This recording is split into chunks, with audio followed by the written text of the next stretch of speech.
अगर आपको hair transplant की ज़रूरत है या हेयर फॉल से संबंधित कोई जानकारी आपको चाहिए, या आपका कोई परिचित है जो गंजेपन से या हेयर लॉस की प्रॉब्लम से सफ़र कर रहा है, तो ये वीडियो प्लीज़ शेयर कीजिए। इस वीडियो की रीच आगे बढ़ाने के लिए प्लीज़ इसको लाइक कीजिए। और अगर आपको फ्री कंसल्टेशन लेना है तो इस वीडियो में नंबर फ्लैश हो रहा है, उसमें आप संपर्क करके फ्री कंसल्टेशन के लिए मुझसे 1 to 1 या फ़ोन में बात कर सकते हैं। धन्यवाद।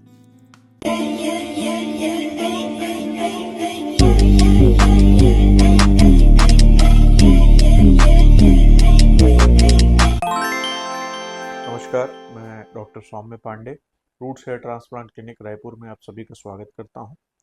आज हमारे साथ एक पेशेंट हैं जिनका ग्रेड 5 का बॉल्डनेस है और आज इनका फर्स्ट पीआरपी था और इनके ट्रांसप्लांट को 15 दिन हो चुके हैं। ये केस मैं आपके साथ इसलिए शेयर कर रहा हूं क्योंकि इनका ग्रेड 5 अप्रोचिंग ग्रेड 6 बॉल्डनेस था और नॉर्मल सर्कमस्टांसेस में ये केसेस जो होते हैं बड़े डिफ़िकल्ट होते हैं करेक्ट करने के लिए। यानी कि नॉर्मली तो आगे तो हाई डेंसिटी दे दिया जाता है, बट पीछे डेंसिटी काफ़ी कम कर दी जाती है क्योंकि ग्राफ्ट अवेलेबल नहीं होते हैं। बट क्योंकि इनका डोनर काफ़ी अच्छा था, हम थोड़ा बहुत बियर्ड से भी ग्राफ्ट ले पाए, तो हमने एक अच्छी डेंसिटी इनको सामने भी और अच्छी डेंसिटी पीछे भी पूरा लास्ट तक मैनेज की है। तो इसीलिए केस मैं आपके साथ शेयर करना चाहता था। तो आप अपना इंट्रोडक्शन देंगे? मेरा नाम आनंद कुमार दुबे है। मैं कोरबा जिले से दीपका एरिया से बिलोंग करता हूँ। आनंद जी, आपकी एज क्या है अभी? मेरी एज है सर 28 रनिंग है। 28 रनिंग जी। यंग है काफ़ी। और क्या करते हैं आनंद जी आप? मैं सर कोल माइन में as a mining engineer supervisor काम करता हूँ। इंजीनियर हैं आप? जी। ओके। और आपकी शादी हो गई? नहीं, शादी नहीं हुई है। तो कुछ ऐसा प्लान है इस साल या अगले साल, ऐसा कुछ? प्लान तो है सर, अब शादी तो अच्छा। करना है, लेकिन अभी तक कोई प्लान इसलिए नहीं बन पा रहा था क्योंकि बॉल्डनेस की वजह से जितने भी मेरा अगला सवाल वही था कि क्या जी। आपने हेयर ट्रांसप्लांट इसी पर्पज से कराया था कि जी। हेयर ट्रांसप्लांट हो जाए उसके बाद फिर शादी का प्लान जी करूंगा? जी, थोड़ा सा ओके। इसलिए जी डिले हो रहा था सर। जी जी, चलिए खैर, आपका तो बहुत हाई डेंसिटी में आया है। अब आपको 3-4 महीने का इंतजार है, उसके बाद आप फिर प्लान कर सकते हैं जैसा आपको करना है। Thank you sir. तो दुबे जी, पहले ये बताइए कि आज जैसे आपका 15 दिन हो गया, पहला पीआरपी हमने आज आपको किया, तो अब आपको देखकर कैसा लग रहा है? डेंसिटी वगैरह कैसा लग रहा है? हेयर लाइन कैसा लग रहा है? डेंसिटी तो बहुत अच्छा आया है सर, जैसा मैं एक्सपेक्ट कर रहा था उससे बढ़िया रिजल्ट मतलब अभी तक मुझे जो दिखा है जी। और पूरा चेंज हो गया सर लाइफ को। लोग नोटिस भी ऐसा है जी, कि जी। नहीं कर रहे हैं, तो ये मेरे लिए अच्छा है अच्छी बात है कि ट्रांसप्लांट हुआ है, लेकिन नोटिस ऐसा नहीं कर रहे हैं कि बनावटी कुछ दिख जी। रहा है। देखिए, ट्रांसप्लांट की खूबसूरती ये होती है, कोई भी कॉस्मेटिक सर्जरी की खूबसूरती ये होती है कि सर्जरी होने के बाद ये ना पता चले कि वहाँ कुछ हुआ है। यही मैं चाह रहा था यस। सर। तो वो देखिए, बेसिकली क्या होता है, कॉस्मेटिक सर्जरी जिसमें हेयर ट्रांसप्लांट भी आता है, ये एक तरीके का आर्ट एंड साइंस का कॉम्बिनेशन होता है।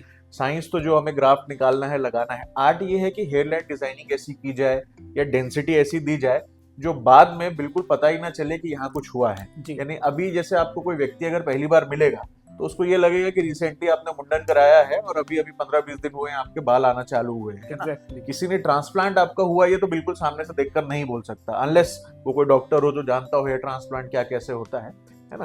तो बेसिकली आइडिया ये होता है, ऐसा ही ट्रांसप्लांट होना चाहिए कि पता ना चले कि ट्रांसप्लांट हुआ है। जी सर। है ना? तो अच्छा, मुझे बताइए, 15 दिन हो गए हैं, तो आपका एक्सपीरियंस कैसा रहा ड्यूरिंग ट्रांसप्लांट, जब चल रहा था, ट्रांसप्लांट के 1 हफ्ते बाद और अब 15 दिन के बाद? आपकी लाइफस्टाइल में क्या चेंजेस आपको करने पड़े, या आपको पेन कितना हुआ प्रोसीजर के समय, प्रोसीजर के बाद? थोड़ा सा 15 दिन की जर्नी अपनी शेयर कीजिएगा। सर, पहले दिन तो जब ट्रांसप्लांट हो रहा था तो कोई उतना मुझे कुछ पता ही नहीं चला।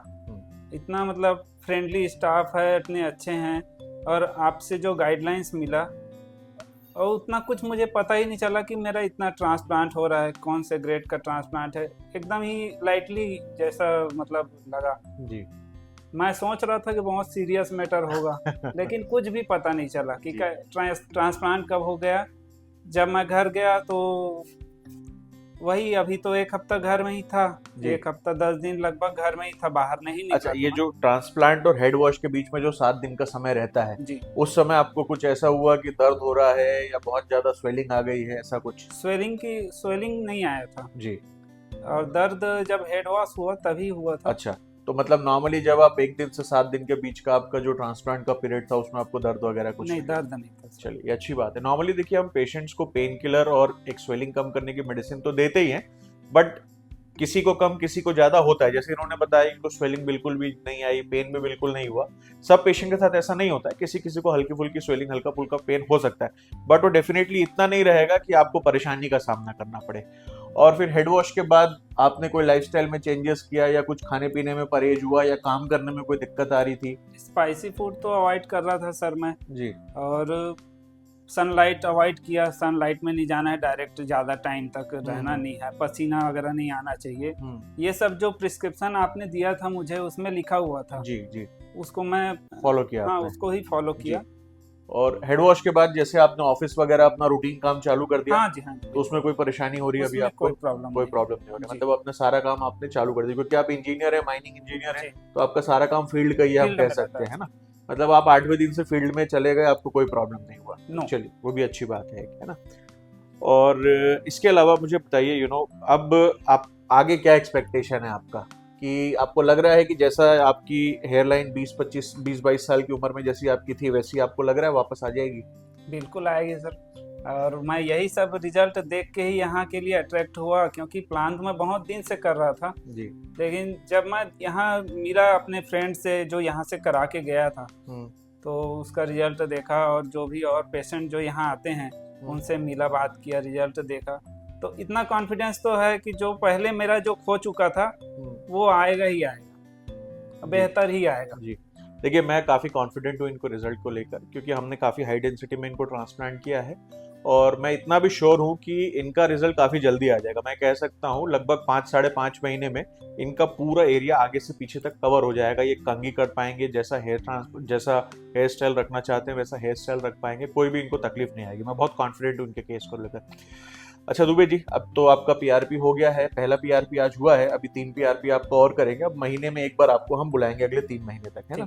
कुछ मेडिसिन वगैरह भी आज आपको चालू कर रहे हैं ताकि आपका हेयर ग्रोथ अच्छा हो सके। अच्छा, अब मतलब आपका कहना है कि रिजल्ट आपको काफी अच्छा लग रहा है जी, है ना, और आप सेटिस्फाइड है, मोर और लेस कहने का मतलब है? सेटिस्फाइड हूँ सर। जी, ठीक है। तो आप और लोगों को रिकमेंड करेंगे? बिल्कुल सर।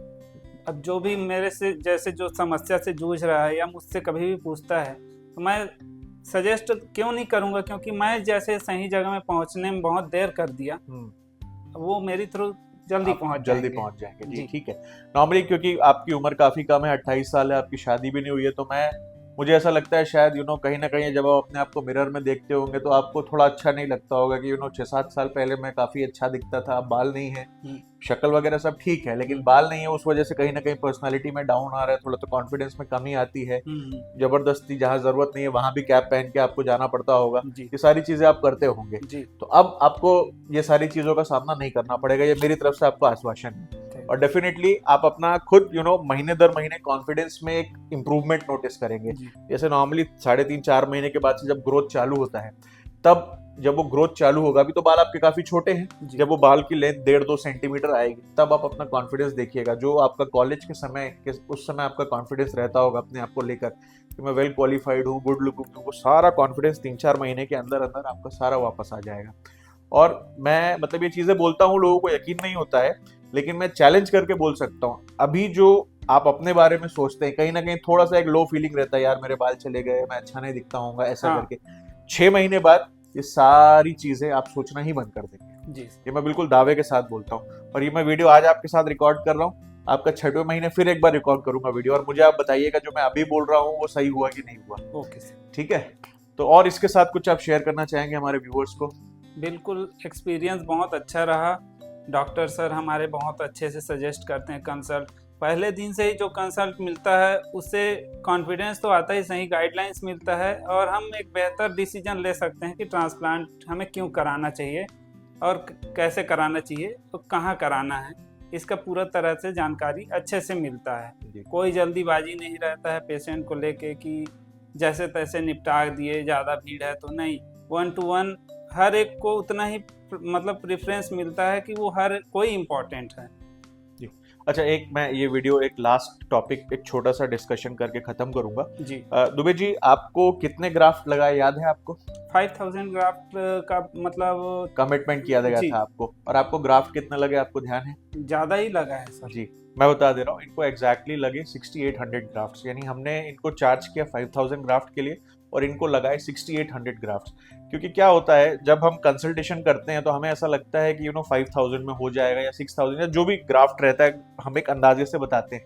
लेकिन कई बार ऐसा होता है जब हम इम्प्लांटेशन करने जाते हैं या स्लिटिंग करते हैं तो ऐसा लगता है कि अगर हम 5000 कमिट किए, इतना ग्राफ्ट करेंगे तो वो डेंसिटी नहीं आ पाएगी जो हम देना चाहते हैं, तो हम अपने तरफ से ग्राफ्ट बढ़ा देते हैं। लेकिन मेरी आदत है कि हम जितना कमिट किए हैं उतना ही चार्ज करते हैं। जैसे कि इनको भी मैंने 5000 का कमिट किया, चार्ज भी 5000 का ही लिया, लेकिन मैंने इनको लगाया 6800 ग्राफ्ट्स। आप जब अभी बीच बीच में आपको इनका वीडियो और फोटो फ्लैश होंगे बिफोर और आफ्टर के, तो जो रेगुलर फॉलोअर्स हैं या जिनको जानकारी है कि कितने एरिया में किस डेंसिटी में कितने ग्राफ्ट लग सकते हैं, वो देख के आप समझ जाएंगे। तो ये एक ये मैं बात इसलिए डिस्कस करना चाह रहा हूँ क्योंकि हेयर ट्रांसप्लांट इंडस्ट्री में ये एक बड़ा एक कंसर्निंग मैटर है कि चार्ज कुछ ग्राफ्ट का किया जाता है और उससे कम ग्राफ्ट लगाए जाते हैं, तो पेशेंट का सेटिस्फैक्शन नहीं आता। और ओवरऑल होता ये है कि पूरी कम्युनिटी के बारे में एक गलत धारणा बन जाती है कि हेयर ट्रांसप्लांट थोड़ा प्रॉब्लम, बोलते जितना है उतना लगाते नहीं है। तो मैं डेफिनेटली इस तरफ से आपको आश्वस्त करता हूं कि हमारे यहाँ आपको जितने भी ग्राफ्ट कमिट किए जाएंगे उससे ज्यादा ही ग्राफ्ट लगाए जाएंगे, लेकिन चार्ज ज्यादा का नहीं लिया जाएगा। जितना आपको कमिट किया गया सिर्फ उतने का ही चार्ज लिया जाएगा। जैसे इनके केस में है, लगभग सारे केस में वैसा ही हम करते हैं। इनफैक्ट अगर कई बार ग्राफ्ट जितने हमने कमिट किए उससे कम में ही हो जाता है तो हम उसको रिटर्न भी कर देते हैं पेशेंट को, है ना। चलिए, ये कंसर्निंग टॉपिक था क्योंकि बहुत हेयर ट्रांसप्लांट इंडस्ट्री में आजकल फ्रॉड बहुत होता है।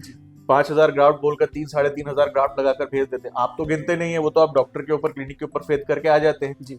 अब वो शुरू में समझ में भी नहीं आता है, जब 6-7 महीने बाद रिजल्ट आना चालू होता है तब वो डेंसिटी दिखती नहीं है, बाल दूर दूर दिखते हैं, तो पेशेंट को रियलाइज होता है जितने बोले गए थे उतने लगाए नहीं। फिर वो जबरदस्ती का डिस्प्यूट होता है। तो बट हमारी प्रैक्टिस थोड़ी सी अलग है।